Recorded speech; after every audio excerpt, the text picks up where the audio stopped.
kita review ke belakangnya, 63 tahun itu dalam 3 tahap ya. Tahap pertama yang kita sebut dengan prawahyu, itu sebelum menjadi nabi, biasa disebut para ulama dengan masa persiapan. Jadi Allah Subhanahu wa taala mempersiapkan rasulnya itu selama 40 tahun untuk menjadi nabi ya. Rentang waktu yang lumayan lama ya. Untuk kita manusia biasa ini yang bukan nabi merasa bahwa 40 tahun itu adalah umur-umur mendekati pensiun. Jadi kadang-kadang ketika umur 40 tahun kita sudah tidak mau memegang amanah-amanah apa lagi. Kasih yang mudah-mudah, rejuvenasi ya. Padahal Rasulullah di usia itu lagi puncak-puncaknya. Bahkan peperangan itu Rasul lakukan di usia 50 tahun ke atas. Itu perang tidak berhenti. Kadang cuma jeda sebulan, perang lagi. Jeda sebulan, perang lagi. Bahkan dalam 1 bulan ada yang perangnya sampai beberapa kali. Sehingga ini yang perlu kita jadikan contoh bahwa usia ya, usia yang kita anggap bahwa kita sudah masanya pensiun, sudah masanya istirahat, itu tidak ada bagi Rasulullah. Betul-betul dari awal kehidupan sampai akhir terus berjihad di jalan Allah, sehingga ini yang menjadi semangat buat kita sebenarnya. Di usia berapapun ketika kita diberikan amanah-amanah di lembaga perjuangan ya, di organisasi-organisasi maupun di lembaga-lembaga dakwah, maka kita harus sambut dengan semangat jihad yang membara. Tidak pandang umur, umur boleh tua, tapi semangat tetap harus muda.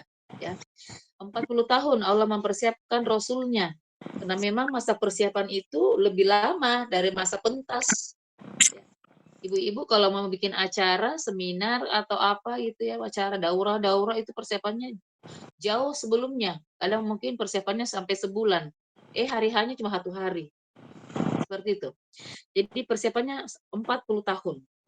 Kemudian di periode Mekah, ya ini masih sudah masa kenabian, di periode Mekah, di situ adalah masa penanaman pondasi. Akidah Rasulullah itu digembleng agar mentalnya nanti kuat menghadapi tekanan-tekanan apapun dan fisiknya kuat, mentalnya kuat, spiritualnya kuat menghadapi peperangan-peperangan di fase Madinah nantinya. Jadi di periode Mekah atau penanaman pondasi ini juga lebih lama dari periode Madinah itu sendiri. Ya, jadi anggaplah di periode Madinah itu Rasulullah sudah landing, sudah pentas dia. Itu 13 tahun di Madinah. Penanaman pondasi 13 tahun. Persiapan 40, penanaman pondasi 13, sudah 53 tahun. Dan di fase Madinah disebut dengan masa pembebanan. Kenapa di situ Rasulullah menghadapi peperangan-peperangan yang luar biasa, menguras tenaga, menguras pikiran, emosi, juga spiritual yang terus harus dijaga. Bagaimana Rasulullah harus menghadapi orang-orang yang beliau pimpin di kota Madinah agar semua unsur-unsur itu bisa bersatu padu untuk sama-sama memerangi musuh-musuh Allah dan ekspansi agama Islam. Selanjutnya, nah di periode Madinah, di timeline periode Madinah,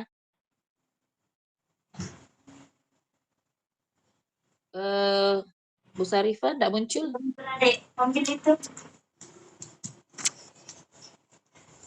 Slide-nya tidak muncul. Nah di periode Madinah, ibu-ibu, ini luar biasa, nanti agak berat ya di periode Madinah ini.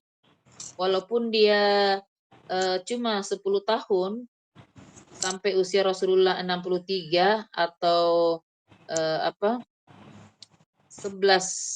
Hijriah, tetapi lumayan padat ya, padat sekali yang akan kita pelajari nanti atau akan kita kaji.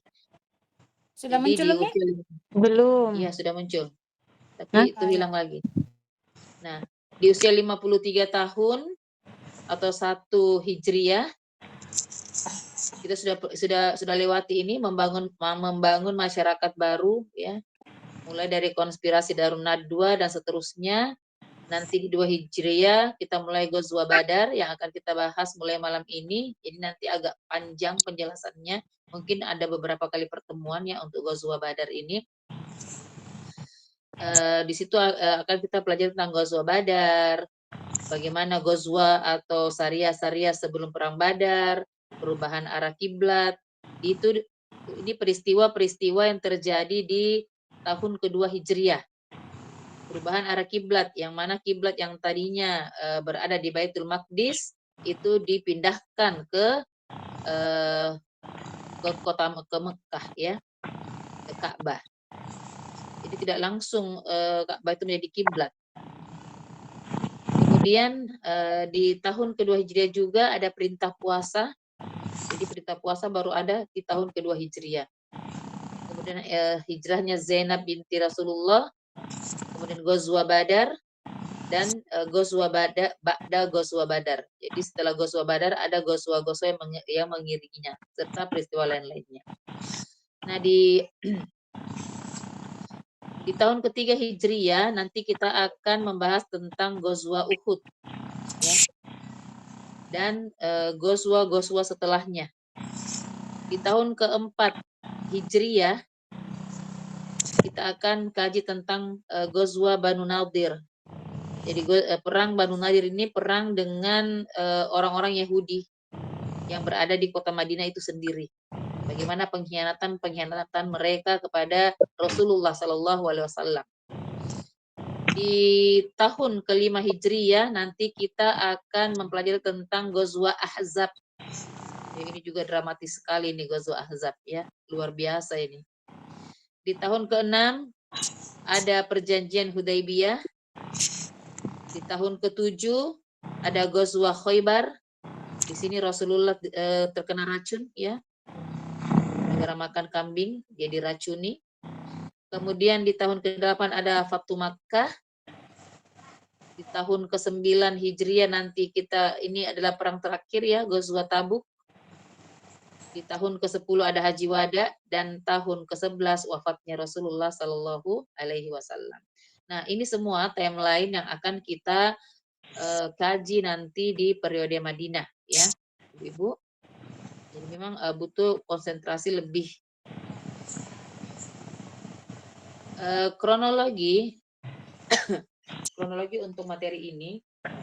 Jadi yang akan kita pelajari dulu adalah peristiwa-peristiwa sebelum perang, dan sudah ada 2 kita bahas kemarin ya, 2 atau 3 kayaknya.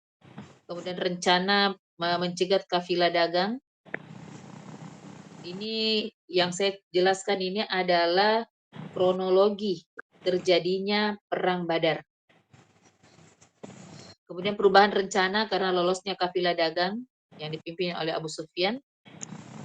Kemudian persiapan pasukan, jalannya peperangan, dan akhir peperangan. Dan ini tidak satu kali habis ya Bu, tidak bisa satu kali habis. Jadi ada beberapa pertemuan mungkin. Kronologis peristiwa sebelum perang ya. Ini di kronologi ini dimulai sejak penindasan ya. Intimidasi dan teror. Rasulullah dan kaum muslimin tertindas di kota Mekah. Kemudian pada akhirnya hijrah. Setelah hijrah ke Madinah, mereka sudah mulai membuat peradaban. Maka tokoh-tokoh Quraisy karena merasa terancam, dia mengirimkan surat kepada Abdullah bin Ubay bin Salul ya. Kemudian turun perintah izin untuk perang. Jadi ini kenapa harus disampaikan ibu-ibu sekalian, supaya ibu-ibu nanti kerangka berpikirnya enak. Oh iya, yang saya mau sampaikan di materi ini semua. Kalau sudah hafal yang ininya, nanti merangkai untuk memberikan materi itu sudah lebih mengena. Kemudian Sariyah dan Ghazwa, mimpi Atikah, lalu perang Badar ya. Jadi ini tahapan-tahapan yang kita lalui supaya nanti tidak bingung.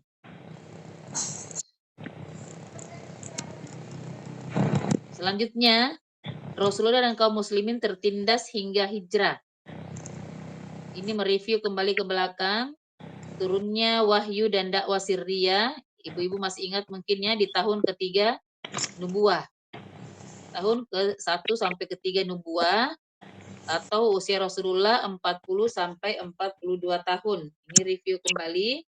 Kemudian dakwah jahriyah, seruan di Bukit Sofa pada 4 kenabian, intimidasi dan teror, usia Rasulullah di tahun keempat kenabian sampai 10 kenabian, ya. Itu intimidasi dan teror terus berlangsung.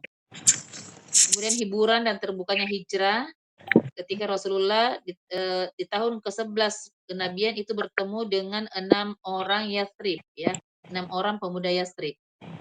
Di sini pintu terbukanya hijrah. Kemudian Rasulullah dihibur dengan Isra Mi'raj. Kemudian terjadinya Bai'ah Aqabah 1 dan pengiriman duta Islam pertama. Siapa Bu yang masih ingat? Nama duta Islam pertama kita? Mus'ab bin Umair. Iya, Mus'ab bin Umair. Itu terjadi di tahun 12 kenabian. Setelah itu di tahun ke-13 kenabian ada Aqabah 2 dan hijrah kaum muslimin. Dan akhirnya di tahun 14 kenabian atau 1 Hijriah, Rasulullah ikut berhijrah ke Madinah. Oke. Ini untuk mengingatkan kita kembali. Nah, baik Ibu-ibu sekalian. Nah, setelah Rasulullah hijrah ke Madinah, Islam kan semakin berkembang. Apalagi setelah masuk Islamnya 2 pemimpin besar, ya, Bani Asyal. Siapa yang masih ingat namanya? 2 pemimpin Bani Asyal. Dan ketika mereka masuk Islam, maka seluruh Bani Asyal masuk Islam. Apa masih ingat, Bu? Abu Salama, Usaid bin Zaid bin Zudair, dan satu siapa lagi? Sa'ad bin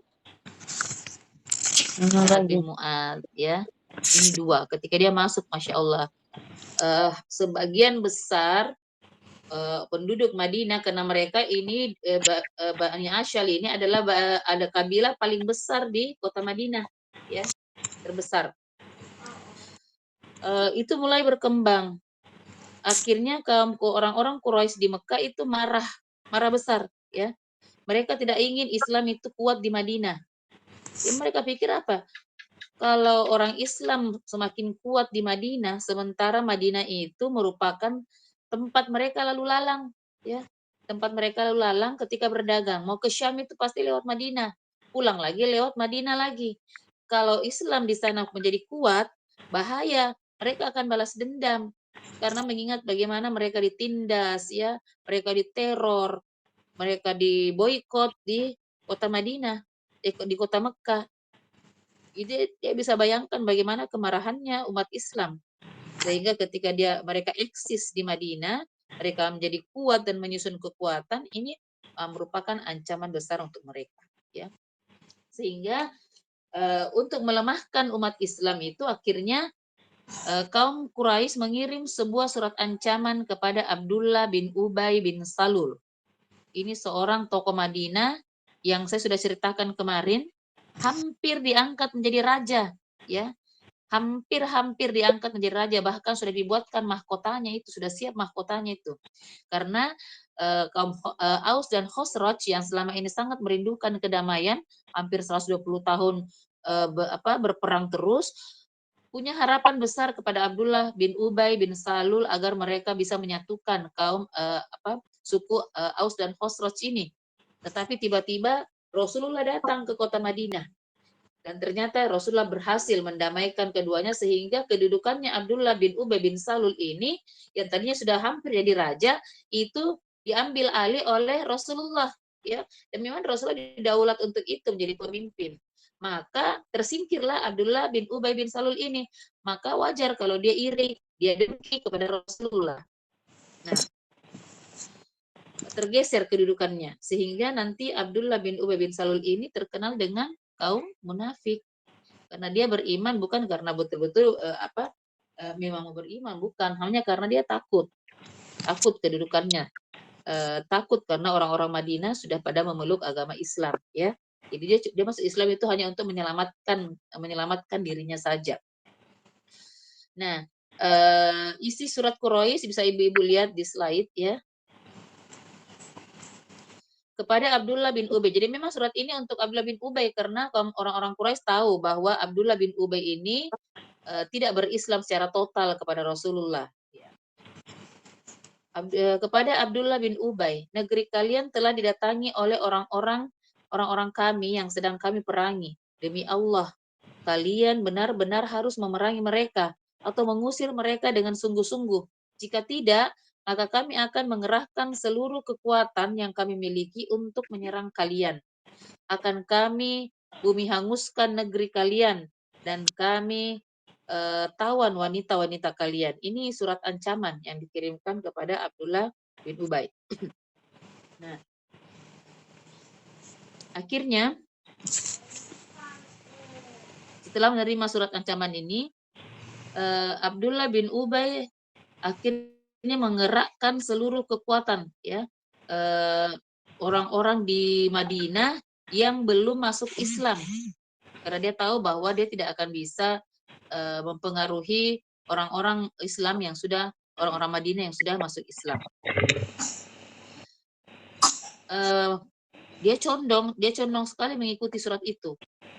Jadi dia baru punya niatan, dia mau mengadakan pertemuan dengan orang-orang Yahudi di Madinah. Agar apa? Agar bersama-sama melawan Rasulullah. Tapi alhamdulillah Rasulullah cepat, berita ini cepat tersebar dan Rasulullah cepat mengetahui rencana Abdullah bin Ubay bin Salul ini.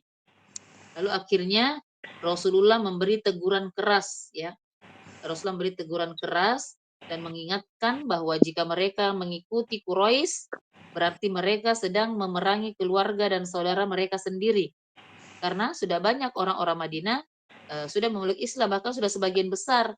Jadi kalau Abdullah bin Ubay bin Salul dan orang-orang Yahudi serta orang-orang yang belum masuk Islam itu setuju dengan ajakannya orang-orang Quraisy, maka otomatis akan ada perang.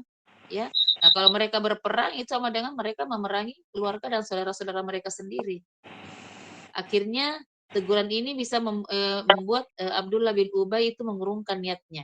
Ya, dia berpikir juga masih waras otaknya. Dan dia juga yakin bahwa kalau terjadi peperangan, mereka tidak akan bisa mengalahkan orang-orang Islam dan orang-orang Madinah, suku Aus dan Khosroj yang sudah mendukung Rasulullah. Apalagi Aus dan Khosroj ini terkenal ahli harb, ya, ahli perang. Mereka tidak takut karena memang sudah 120 tahun ini berperang terus. Jadi mereka memang orang-orang terkenal, orang-orang gagah berani. Jadi mereka mengurungkan niatnya untuk memerangi Rasulullah secara terbuka. Tapi meskipun tidak jadi memerangi Rasulullah secara terang-terangan, Abdullah bin Ubay ini tetap menjaga hubungan dengan orang-orang Yahudi Madinah, ya. Jadi mereka masih sering komplotan, duduk-duduk membicarakan makar-makar yang akan mereka lakukan. Dan secara diam-diam itu menentang Rasulullah. Nah, dari sinilah sifat kemunafikan Abdullah bin Ubay itu semakin tampak sehingga dia dijuluki kaum munafikun, ya. Baik, kita lanjut. Maka turun izin untuk berperang. Setelah itu turun izin untuk berperang dalam surah ke-15 ayat 39 sampai 40.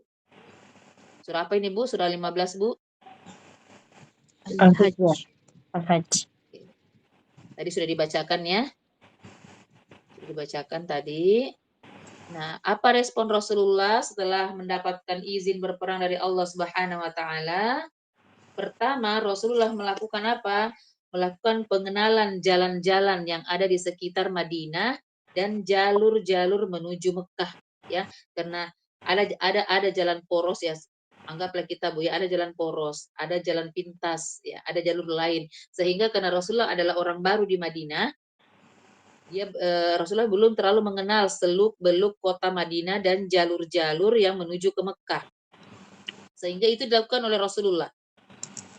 Untuk apa? Agar beliau tahu kondisi dan medan yang ada di kota Madinah serta jalur yang menuju ke Mekah. Selain itu, selain menelusuri jalur-jalur, beliau mengadakan perjanjian dengan kabilah-kabilah yang tinggal di sekitar jalur tersebut.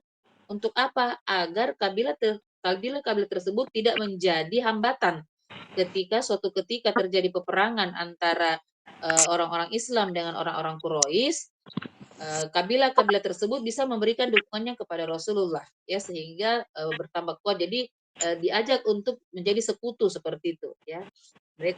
Rasulullah mengadakan perjanjian-perjanjian damai dengan kabilah-kabilah yang tinggal di jalur tersebut. Nah, kemudian selain itu Rasulullah ingin membuat orang-orang musyrik Madinah, ya, orang-orang musyrik Madinah yang belum masuk Islam dan orang-orang munafik, orang-orang Yahudi dan sekitarnya itu memiliki perasaan bahwa kaum muslimin itu telah menjadi kuat. Sehingga itu dilakukan. Rasulullah melakukan syariah seperti itu. Juga nantinya akan memberi pelajaran kepada kaum Quraisy atas sikap mereka selama ini. Bagaimana mereka menindas kaum muslimin di kota Mekah. Ya, kalau di Mekah kan mereka tidak bisa berbuat apa-apa.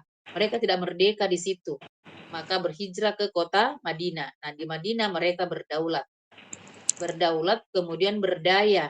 Sehingga mereka sudah bisa menyusun kekuatan untuk menyerang. Jadi sebenarnya ini ibu-ibu walaupun tidak terjadi peperangan, mulai dari proses intimidasi dan teror di kota Makkah itu sebenarnya sudah perang itu, ya, sudah perang. Makanya kenapa banyak kaum-kaum orientalis mengatakan Islam itu jahat. Mereka melakukan perampokan, ya, dengan merampok kafilah-kafilah dagang, ya. Padahal tidak seperti itu. Karena ini dalam suasana perang.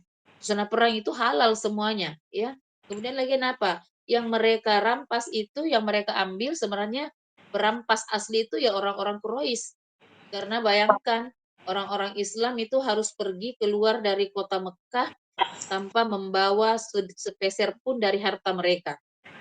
Itu mereka sita semua, ya. Mereka ambil semua. Jadi sebenarnya ketika turun perintah perang ini Rasulullah cuma memberi himbauan kepada mereka agar mereka mengambil kembali hak-hak mereka. Mereka mengatakan Islam itu perampok dan sebagainya karena mereka tidak paham sebenarnya apa sebenarnya yang terjadi. Nah, untuk melakukan 1, 2, 3, 4 ini tadi, maka Rasulullah melakukan syariah, ya.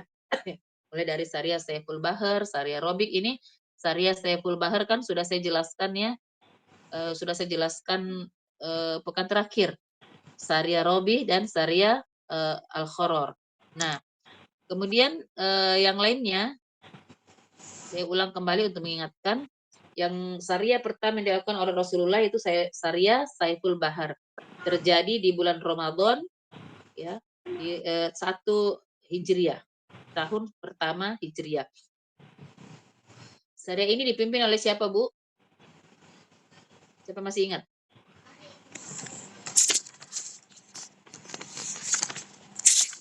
Tidak ada yang ingat lagi. Dipimpin oleh Hamzah bin Abdul Muthalib.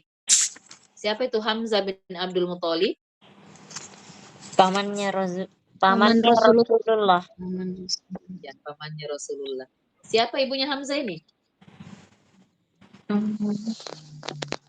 Ini review ingatan dulu ini. Yang sampai dilupa semua. Siapa ibunya Hamzah? Ibu untuk dirinya sendiri. Jadi Hala dengan Aminah itu sepupu. Ya, bersepupu. Nah, inilah anaknya Hamzah. Makanya Hamzah dengan Rasulullah itu beda sedikit umurnya. Ya. Tapi dia paman. Ya. Ada yang mengatakan beda 2 tahun, ada yang mengatakan cuma beda bulan. Wallahu a'lam bishawab. Nah, Syariah Saiful Bahar ini dipimpin oleh Hamzah bin Abdul Muthalib. Jumlah pasukannya 30 orang.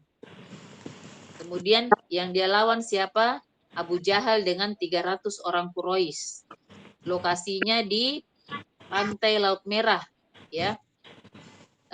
Peristiwanya hampir terjadi pertempuran, ya, hampir karena mereka memang berhadapan, tapi waktu itu Majd bin Amr, ya, seorang kepala suku itu menengahi sehingga keduanya bubar.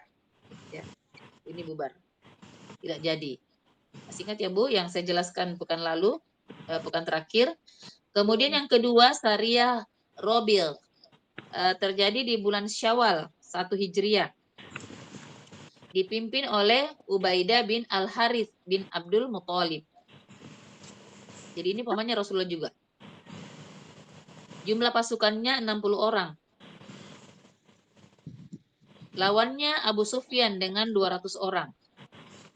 200 orang Quraisy ya. Lokasinya di Robik dekat Laut Merah. Nah, waktu itu terjadi hujan panah. Ingat ya, Bu? Terjadi mereka saling memanah. Tidak ada korban jiwa waktu itu. Tetapi 2 orang Quraisy yaitu Mikotil bin Hisam dan Qais bin Walid, tiba-tiba dia lari masuk ke pasukannya kaum muslimin. Nah, sebenarnya mereka ini sudah punya bibit-bibit mau masuk Islam tapi takut. Tidak berani. Jadi waktu bertemunya dua pasukan itu saling memanah, mereka lari. Larinya apa? Lari masuk ke pasukan muslim. Ya, jadi tidak ikut lagi pulang ke kota Mekah. Nah, syariah yang ketiga itu syariah Khoror. Terjadi di bulan Dzulqa'dah. Masih di tahun pertama Hijriah, tahun ke-1. Nah, syariah Khoror ini dipimpin oleh Sa'ad bin Abi Waqqas. Jumlah pasukannya kecil, 20 orang saja, ya, 20 orang muhajirin. Apa tujuannya syariah ini? Untuk menghadang kafilah Quraisy yang membawa barang dagangan. Tetapi kafilah Quraisynya itu lolos sebelum pasukan muslim tiba, sehingga tidak ada pertempuran lewat ya, karena dulu kan tidak ada HP, tidak ada pendeteksi, tidak ada mau tahu lokasinya di mana sekarang, tidak ada. Jadi mereka cuma dengar bahwa nanti akan lewat kafilah dagang Quraisy, sudah berangkat dari kota Mekah. Jadi persisnya kapan lewat di tempat yang mereka tuju itu tidak diketahui dengan pasti, sehingga waktu kaum muslimin tiba di tempat itu kaum Quraisy sudah lewat, ya sudah lolos gitu. Nah, Ghazwa Abwa yang keempat, Ghazwa Abwa itu terjadi di 2 Hijriah bulan Safar, ya, dipimpin oleh Rasulullah sendiri. Abwa ini daerah yang berada di antara Mekah dan Madinah. Ibu, kalau saya bilang Abwa, apa yang Ibu ingat? Ini Umi, pemakamannya Khadijah ya di Abwa. Iya, iya. Bukan Khadijah. Aminah. Aminah. Ya, Aminah. Ibunya Rasulullah ya. Masih ingat kan waktu Aminah mengajak Rasulullah ke Yasrib untuk menziarahi makam ayahnya. Kita Iya, Umi. pelan-pelan saja Bu ya. Daripada laju-laju nanti banyak yang lupa. Setelah dia pulang 1 bulan di Madinah, pulang di pertengahan di desa Abwa, ibunya jatuh sakit, demam dan meninggal, lalu dikuburkan di Abwa. Oke, di situ ya. Nah, jumlah pasukan waktu itu 70 orang. Tujuannya apa? Sama, menghadang kafilah Quraisy. Jadi mereka sebenarnya takut-takuti saja dulu. Ya. Menghadang kafilah Quraisy. Makanya jarang-jarang terjadi kontak fisik. Nah, peristiwanya bagaimana? Tidak bertemu juga dengan kafilah. Tidak sempat ketemu karena sudah lewat, tapi Rasulullah sempat membuat perjanjian damai dengan Bani Damrah. Ya. Apa isi perjanjiannya? Tidak akan saling menyerang. Jadi mereka bersekutu gitu loh. Nah, ini tujuannya Rasulullah ini, adakan syariah-syariah terus bertemu dengan kabilah-kabilah. Kabilah-kabilah ini sebenarnya tidak besar, kecil-kecil saja, ya, kecil-kecil. Tetapi keberadaan mereka itu sangat signifikan ketika terjadi peperangan misalnya, ya. Karena boleh saja ketika tiba-tiba mereka berperang, kemudian kabilah-kabilah kecil ini memihak kepada Quraisy, itu hal yang merugikan untuk umat Islam. Maka sebelum itu terjadi, strateginya Rasulullah, dia membuat perjanjian damai dan menjalin hubungan baik dengan kabilah-kabilah tersebut. Ini Rasulullah luar biasa strateginya ya. Dan ini perlu kita contoh ibu-ibu. Yang kelima itu ada Ghazwa Buat. ya, Buat terjadi di bulan Rabiul Awal tahun 2 Hijriah juga. Dipimpin langsung oleh Rasulullah. Jadi rata-rata kalau dipimpin Rasulullah itu disebut dengan Ghazwah. Buat itu suatu tempat di jalan menuju Syam. Jadi dia bukan arah ke Mekah ya Bu. Jadi kan Madinah itu kan tengah-tengah, ke arah utaranya ke kota Mekah, ke selatan itu menuju Syam. Nah, Buat ini tempatnya di luar Madinah tapi menuju ke Syam, bukan ke Mekah. Nah, jumlah pasukan yang dibawa oleh Rasulullah pada waktu itu 200 orang. Targetnya apa? Targetnya itu kafilah Quraisy yang dipimpin Umayyah bin Khalaf. Waktu itu Umayyah bin Khalaf membawa 100 orang Quraisy dengan 2.500 ekor unta.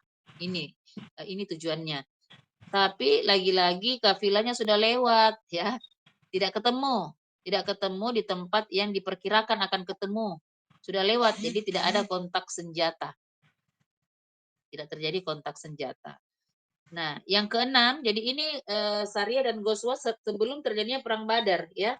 Dan Sariyah dan Ghazwah ini yang merupakan cikal bakal atau merupakan kronologis terjadinya perang Badar itu sendiri.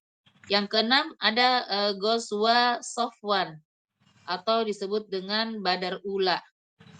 Terjadi di bulan Rabiul Awal tahun kedua Hijriah.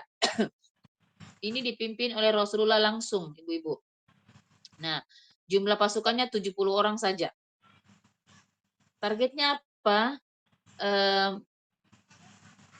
Tiba-tiba ya Qurs bin Jabir Al-Fihri ini itu menyerang ternaknya Muslim di Madinah. Ya. Kemudian dia mengambil domba-domba mereka. Jadi mereka mencari perkara ini. Ya. Dia menyerang karena mungkin merasa sudah tertekan ya. Mereka sekarang ini sudah mulai ketakutan lewat di Madinah. Jadi mereka cari perkara. Dia menyerang ternak-ternaknya orang Muslim di Madinah, kemudian berhasil mengambil domba-domba mereka. Rasulullah bergerak cepat segera mencari mereka dari arah Badar. Ya, dari arah Barat, tapi tidak Qurs bin Jabir ini berhasil lolos melarikan diri pulang ke kota Mekah. Dan ini permulaan perang Badar yang dikenal dengan perang Badar pertama. Ya, perang Badar kecil. Di sini cikal bakalnya ini. Lokasinya di lembah Safwan dekat Badar ya. Jadi Qurs bin Jabir Al-Fihri ini berhasil lolos pulang ke kota Mekah. Yang ketujuh, Ghazwa Dzul Usyairah.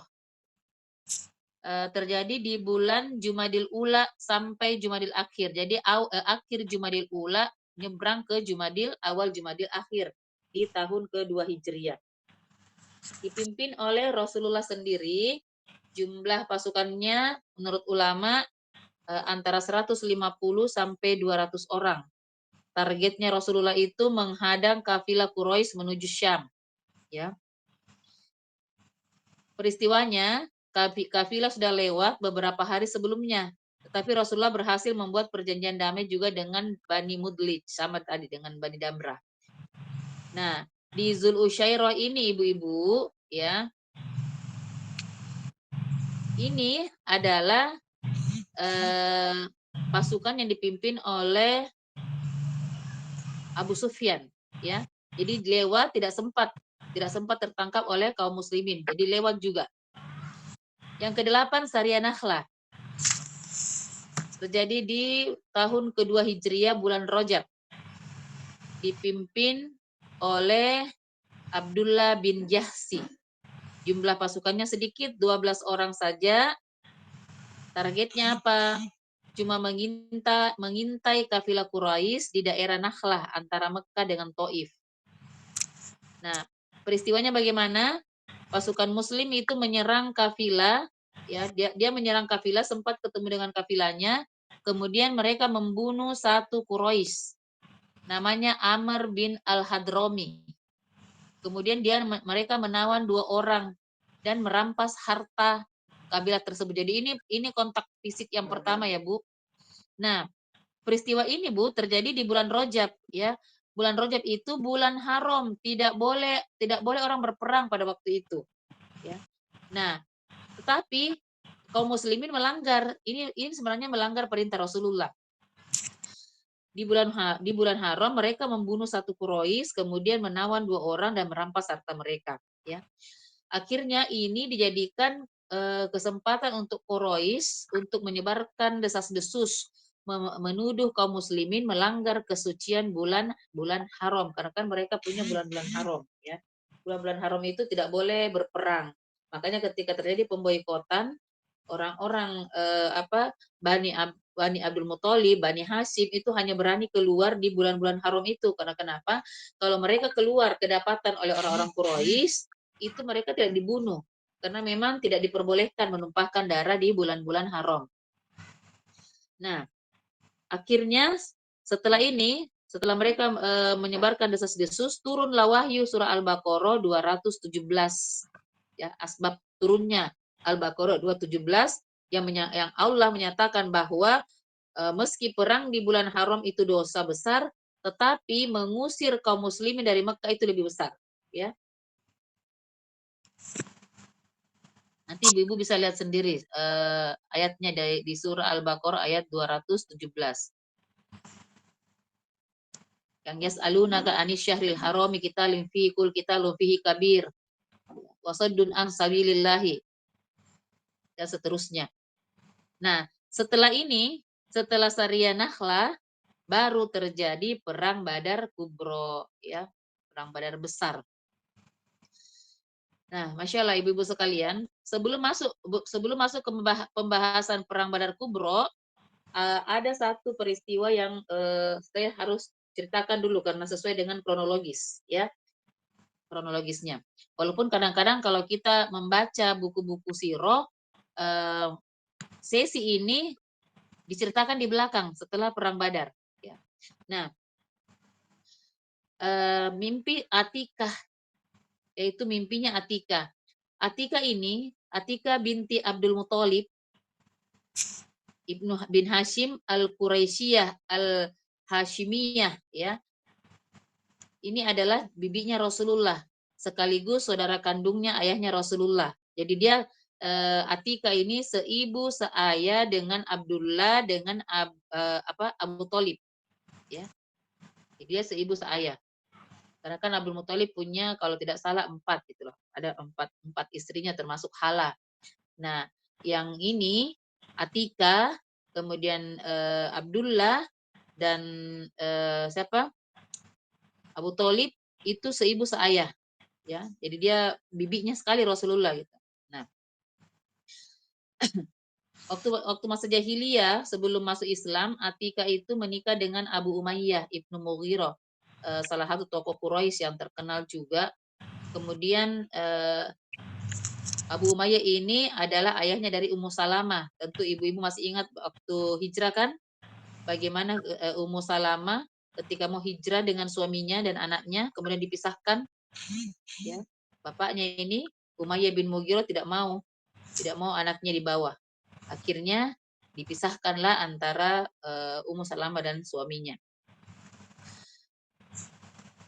Nah, dari pernikahannya Atikah memiliki beberapa anak, diantaranya anaknya itu adalah Abdullah, ada Zuhair. Nah, Atikah binti Abdul Muthalib ini ibu-ibu penyair, ya, wanita penyair Arab. Dan dia masuk Islam di Mekah, lalu ikut berhijrah ke Madinah. Nah, tapi dia hijrahnya tidak bersama-sama dengan Rasulullah, ya. Jadi dia menyusul berikutnya. Suatu hari Atikah menceritakan, ya. Jadi ini mimpinya Atikah ini Bu 3 hari sebelum perang Badar. Atikah bermimpi di Mekah, dia cerita bahwa aku melihat seorang pria datang dengan menunggang kuda. Lalu pria itu berhenti di Abu Toh. Kemudian dia berteriak sekeras-kerasnya, "Bersiagalah kalian menghadapi pertempuran wahai kaum Quraisy dalam 3 hari ini. Aku lihat orang-orang datang mengerumuninya. Ia memasuki Masjidil Haram, sementara orang-orang mengikutinya. Ketika mereka mengerumuninya, tiba-tiba untanya berdiri di atas punggung Ka'bah. Dan dia menyerukan seperti seruan tadi, bersiagalah kalian menghadapi pertempuran wahai kaum Quraisy dalam 3 hari ini. Kemudian unta itu berdiri di atas puncak gunung Abu Kubais. Ya. Ibu-ibu ingat ya, Gunung Abu Kubais itu seperti podiumnya orang-orang Quraisy. Ketika mau mengumumkan sesuatu, mereka naik ke situ. Ya. Rasulullah pun ketika mengumumkan dakwah jahriyah juga naik ke Bukit Abu Kubais. Dia naik ke Gunung Abu Kubais dan berseru seperti itu juga. Kemudian dia mengambil sebongkah batu besar lalu melemparkan ke bawah. Sampai di bawah batu itu terpecah belah sehingga tidak satupun rumah di Mekah melainkan terkena serpihan dari batu tersebut.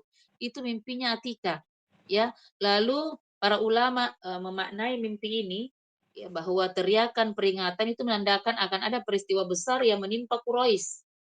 Kemudian batu yang pecah menggambarkan musibah atau kekalahan yang akan dialami oleh setiap rumah di Mekah karena banyaknya pemuka Quraisy yang terbunuh di perang Badar nantinya. Nah, Atika ibu-ibu setelah mimpi dia menceritakan mimpinya kepada saudaranya ya, kepada saudaranya Abbas. Abbas bin Abdul Muthalib. Dia ceritakan kepada Abbas. Lalu dia berpesan agar Abbas ini tidak menceritakan mimpi tersebut kepada siapapun. Tetapi nggak tahu kenapa Abbas tidak bisa menahan diri, ya. Akhirnya dia ceritakan kepada Walid dan Utbah bin Robi'ah, mimpinya Atika ini. Nah, akhirnya sudahlah kalau sudah bocor ke orang lain, sudah menyebar kemana-mana, jadi rahasia umum. Akhirnya viral mimpinya Atika ini. Lalu kabar itu tersebar sampai didengar oleh Abu Jahal. Nah, Abu Jahal ini mendengar itu langsung dia pergi mencari Abbas. Kenapa dia mau langsung menanyakan tentang mimpinya Atika. Nah, waktu dia ketemu dengan Abbas ya, Abbas ini waktu ditanya, betulkah Atika bermimpi seperti itu? Abbas menyangkal, dia tidak mau mengakui. Dia kata, kenapa ada seperti itu ya? Akhirnya Abu Jahal mengejek, dia berkata, wahai Bani Abdul Muthalib, tidak cukupkah Nabi di tengah-tengah kalian, maksudnya Nabi Muhammad yang dimaksud ini ya, tidak cukupkah satu Nabi di tengah-tengah kalian, sampai-sampai sekarang perempuan kalian pun ikut jadi Nabi, ya. Ini nada ejekan. Lalu dia mengatakan Abu Jahal itu menantang Abbas. Apa yang dia katakan? Tunggu 3 hari ya. Jadi dia sinis ya dengan perkataan sinis karena dia tidak percaya sekali dengan mimpinya Atika. Tunggu 3 hari. Kalau benar apa yang dikatakan Atika, maka itu akan terbukti. Ya, artinya kalau betul mimpinya dia mimpi begitu, terbukti. Tapi kalau tidak ada apa-apa dalam 3 hari ini, maka kami akan tulis pernyataan bahwa kalian ya Bani Hashim, Bani Abdul Muthalib adalah pembohong besar di antara orang-orang Arab. Sebenarnya ini Bu Abbas tersinggung ya karena itu ejekan. Ibu kan sudah tahu, saya sudah pernah jelaskan bahwa orang-orang kabilah-kabilah itu pantang diejek seperti itu. Siriknya besar dan dia bisa berperang hanya gara-gara karena ejekan-ejekan seperti itu. Ya. Abbas tersinggung dengan ejekannya Abu Jahal karena dia memang merasa nama baik keluarga binti Hashim itu diinjak-injak ketika Abu Jahal mengatakan seperti itu. Tapi tidak bisa dia berkutik, tidak bisa berbuat apa-apa karena dia sudah terlebih dahulu menyanggah ya bahwa tidak ada itu mimpinya Atika seperti itu. Ya. Akhirnya dia berkata dengan keras ya pada orang-orang yang ada di sekitarnya karena sudah berkerumun orang, dia katakan demi Allah bila 3 hari 3 hari ini berlalu tanpa ada kabar apapun ya aku sendiri yang akan mendustakan Atika di depannya orang-orang Quraisy. Setelah bilang begitu dia pulang ke kaumnya, tetapi ucapannya Abu Jahal dan ucapannya ini siapa Abbas itu sudah sampai ke telinganya mama-mama Bani Abdul Muthalib yang namanya mama. Nah, sampai itu ke telinganya. Akhirnya mereka demo. Dia marah sama Abbas, ya. Kemudian mereka kecewa sekali sama Abbas, ya. Yang mereka sampai menuntut Abbas. Apa mereka katakan? Wahai Abbas, kenapa engkau hendak mendustakan saudara perempuanmu sendiri? Padahal engkau tahu dia tidak pernah dikenal pendusta, ya. Kok bisanya itu kau tidak bela ini apa? Kau tidak bela wanita-wanita dari suku Bani Hashim dan Bani Abdul Muthalib. Kenapa kau diam saja? Ya. Jadi mereka demo sama Abbas, mereka menuntut Abbas. Akhirnya Abbas karena merasa bersalah, dia sudah merasa bersalah, sudah terlanjur bicara keras seperti itu, karena dia terpancing dengan ejekan Abu Jahal, dan dia tidak menarik itu ucapannya. Karena dia merasa bersalah, akhirnya Abbas berniat akan mencari Abu Jahal lagi pada hari ketiganya, ya. Untuk apa? Untuk membenarkan semua mimpinya Atika dan menghentikan ejekan-ejekannya itu Abu Jahal, karena setelah itu Abu Jahal tuh cerita kemana-mana tentang mimpinya Atika sambil diejek-ejek gitu ya. Ada lagi nih nabi baru lagi ini dari Bani Hashim dengan Bani Abdul Muthalib. Nah, setelah 3 hari berikutnya ternyata Allah menunjukkan kebenaran, ya. Hari ketiga Abbas ini pergi mencari siapa? Abu Jahal. Dia bertemu dengan Abu Jahal eh, di Ka'bah, ya, di Ka'bah. Dia sedang duduk-duduk di situ. Begitu dia mau masuk menghampiri ini Abu Jahal tiba-tiba berdiri. Kenapa Abu Jahal tiba-tiba berdiri? Karena dia mendengar teriakannya Domdom. Nah, siapa Domdom ini akan kita ceritakan nanti di peristiwa perang Badar, ya. Jadi Allah itu menunjukkan kebenaran. Jadi pada hari ketiga itu benar-benar datang utusannya Abu Sufyan dari luar Mekah meminta Quraisy segera keluar menghadapi ancamannya kaum muslimin. Ini Domdom, Bu, Masya Allah. Pintarnya itu mendramatisir, ya. Padahal ini kabilahnya Abu Sufyan ini sudah selamat sebenarnya. Jadi dia itu robek-robek bajunya, dia robek bajunya, kemudian rambutnya dia kasih acak-acakan, kemudian itu hidungnya untanya dia tebas. Jadi darah, jadi seolah-olah kesannya itu bahwa betul-betul terjadi peperangan ini, ya. Betul-betul terjadi peperangan. Kaum muslimin sedang memerangi kabilahnya Abu Sofyan. Seolah-olah seperti itu. Kemudian dia berteriak kepada orang-orang Quraisy sampai mereka berkerumun. Nah, inilah awalnya di sini terjadinya perang Badar, ya. Jadi itu mimpi Atika benar dan dibuktikan oleh Allah Subhanahu wa taala sehingga membuat Abu Jahal itu terbengong-bengong. Jadi Abbas masuk ke Masjidil Haram itu mencari Abu Jahal berdiri. Jadi tidak ketemu dia. Ya, tidak ketemu karena kenapa? Kagetnya ini Abu Jahal mendengar teriakannya Dom-dom itu. Jadi dia langsung ikut berkumpul dengan orang-orang yang berkumpul di sekitarnya Dom-dom ini, ya. Insya Allah waktunya sudah habis, ibu-ibu sekalian, sudah 9:30. Insya Allah pekan depan kita akan masuk ke Perang Badar Kubro. Jadi prolognya sudah saya ceritakan semua, begitu juga dengan mimpinya Atika. Jadi saya kira demikian. Terima kasih. Hadanallahu yakum ajma'in. Assalamualaikum warahmatullahi wabarakatuh. Waalaikumsalam warahmatullahi Waalaikumsalam warahmatullahi wabarakatuh. Baik, alhamdulillah Umar. Terima kasih Umi atas ilmunya malam ini. Semoga Allah memberikan kita syafaat kepada kita semua. Baik, jadi kesimpulan materi malam ini yaitu yang pertama, kronologi terjadinya sebelum peristiwa Perang Badar. Yang pertama, karena Rasulullah dan kaum muslimin tertindas, kemudian ia hijrah ke Madinah. Lalu yang kedua, ada surat ancaman dari Quraisy kepada Abdullah bin Ubay. Lalu yang ketiga, turun karena surat ancaman ini, maka turunlah perintah perang di Al-Quran surah Al-Hajj. Yang ketiga, respon Rasulullah terhadap izin perang. Lalu respon Rasulullah ini terjadi Rasulullah kemudian membuat Sariyah dan Ghazwah. Sariyah dan Ghazwah ini ada 8 sebelum terjadinya perang Badar Kubro.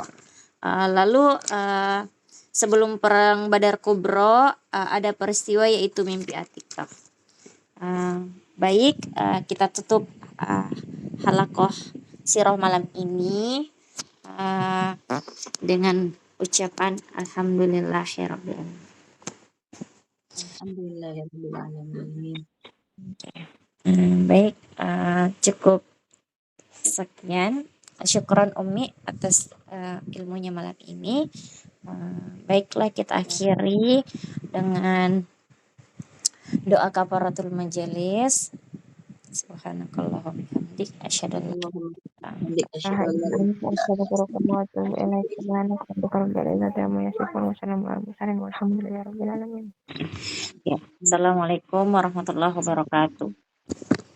Waalaikumsalam warahmatullahi wabarakatuh.